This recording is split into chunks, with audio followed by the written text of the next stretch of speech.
ദത്ത. എന്താടാ? അവൾ നെറുകയിൽ തലോടി അവൻ വിളി കേട്ടു. എന്നെ വഴക്ക് പറയല്ലേ ദത്ത.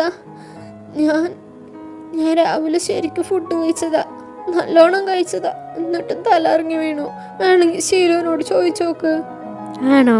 പിന്നെന്താ തലറങ്ങി വീണേ? ദത്തൻ കുസൃതിയോടെ ചോദിച്ചു. എനിക്കറിയില്ല, ഞാനൊന്നും ചെയ്തില്ല ചത്ത. എന്നെ ഒന്നും പറയില്ല, ഞാൻ പാവം കുട്ടിയല്ലേ. ഫുഡ് കഴിക്കാതെ ഇതിനു മുമ്പ് ഒരു വട്ടം തലകറങ്ങി വീണിട്ടുള്ള കാരണം ദത്തൻ അന്ന് ഒരുപാട് ദേഷ്യപ്പെട്ടിരുന്നു. ഇന്നും ഇതുപോലെ വഴക്ക് പറയുമെന്ന് പേടിയിലാണ് വർണ്ണ. ഈ തലകറക്കത്തിന് കാരണം ഞാൻ മാത്രം. ദത്തൻ ചിരിയോടെ പറഞ്ഞു. വർണ്ണ ഒന്നും മനസ്സിലാവാതെ അവനെ നോക്കി. നമ്മുടെ ഇടയിലേക്ക് പുതിയൊരാൾ കൂടെ വരാൻ പോവാ കുഞ്ഞേ, ദാ ഇവിടെ. വർണ്ണയുടെ വയറിന് മുകളിൽ കൈവച്ച് ദത്തൻ പറഞ്ഞു. വർണ്ണയ്ക്ക് വിശ്വസിക്കാനായില്ല.